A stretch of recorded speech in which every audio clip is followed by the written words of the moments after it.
Let's look at the formula. Let me derive the formula for a pendulum.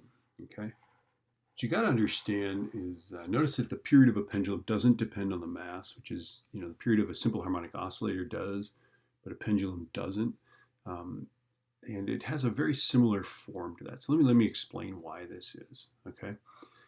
This equation here comes from differential equations. It's what happens when you have a restoring force that is some constant times how far you are away from equilibrium. So the minus means toward equilibrium. This is some constant, and that's how far you are from equilibrium. And of course, a mass on a spring satisfies all of those things. This is what springs do. They exert a force that's proportional to the amount of compression that they have. At least simple springs do, right? Okay. So let me just show you where it comes from this. Now, this is, by the way, only true for very small angles, okay? What I'm going to show you is true. So imagine you've got this, and I really like the fact that we've given this mass a name. Its name is Bob, right? We should capitalize that if you like, right?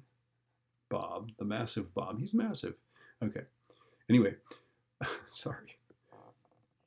The force that's acting on this is, of course, gravity. So gravity is exerting a force mg straight down, but that force actually has a component that is tangential to this red dotted path there, okay?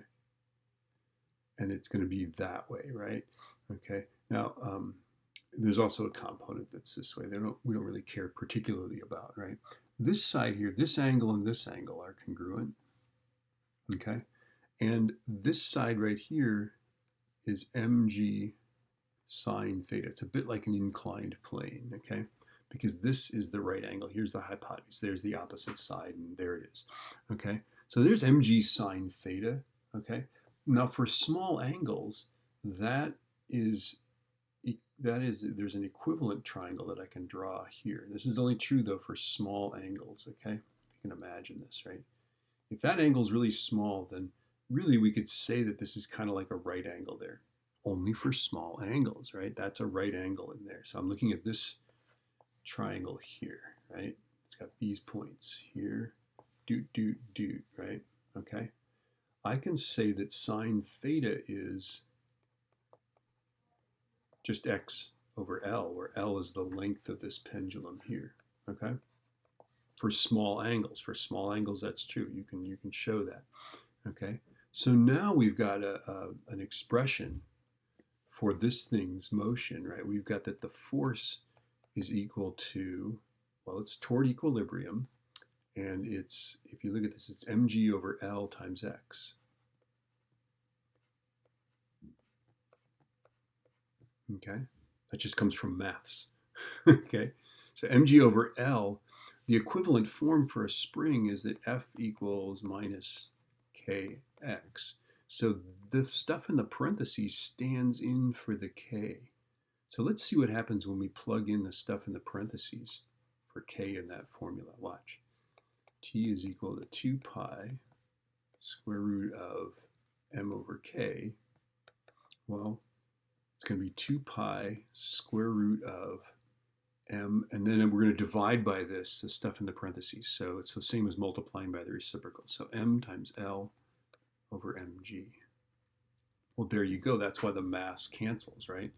Okay, because the force of gravity scales. That restoring force is proportional to the force of gravity, and so gravitational mass and inertial mass are the same.